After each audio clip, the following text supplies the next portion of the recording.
Long, long ago in a distant land, there lived a man named Sentaro. His name meant millionaire, but although he wasn't excessively wealthy, he was far from poor. He had inherited a modest fortune from his father and spent his days in leisure, avoiding hard work and responsibility until he reached the age of 32.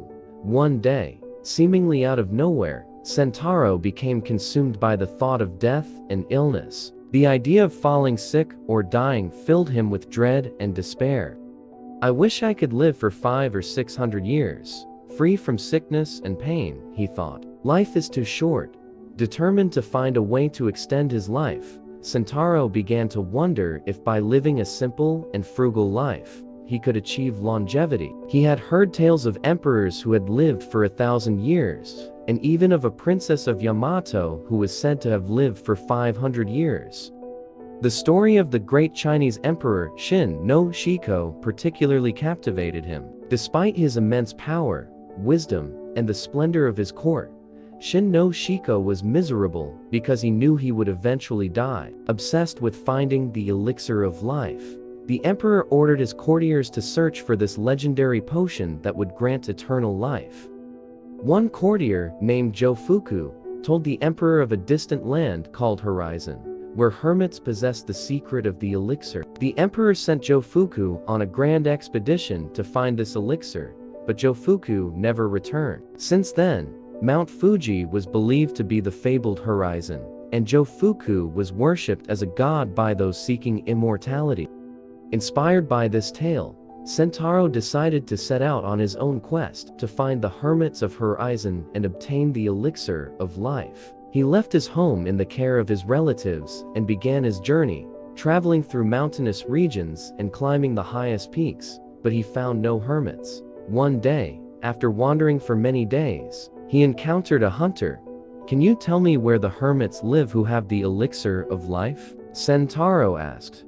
"No," replied the hunter, "but there is a notorious robber in these parts." Frustrated by this unhelpful answer, Sentaro decided to pray to Jofuku at a shrine in southern Japan. He prayed fervently for 7 days, asking for guidance. On the 7th night, Jofuku appeared to Sentaro in a vision. The saint spoke.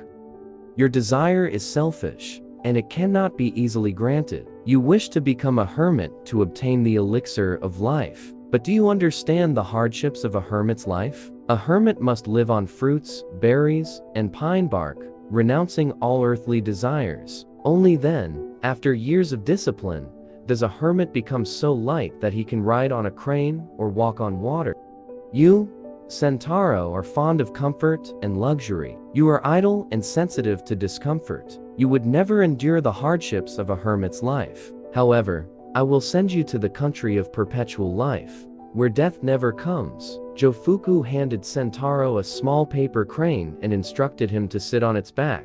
The crane grew large enough for Sentaro to ride, and it flew him over mountains and seas to the country of perpetual life. Upon arriving, Sentaro was amazed by the land's prosperity and the people's health. He decided to stay and live there, thrilled that he had escaped the threat of death. However, as he spoke with the islanders, he discovered that they longed for death, seeing it as the gateway to paradise, a place of eternal happiness. But in this land, death never came, and poisons from other lands had no effect. Sentaro was the only one who rejoiced in the prospect of endless life, while the islanders longed for the release that death could bring. But as 300 years passed, Sentaro grew tired of the unchanging, monotonous life. He longed to return home, realizing that endless life was not as desirable as he had thought.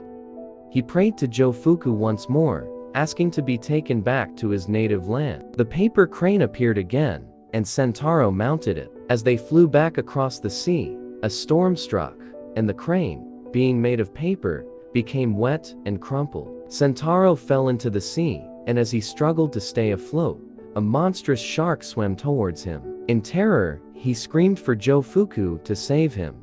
Suddenly, Sentaro awoke to find himself still in the shrine, his adventures nothing more than a dream. A messenger appeared before him, holding a book.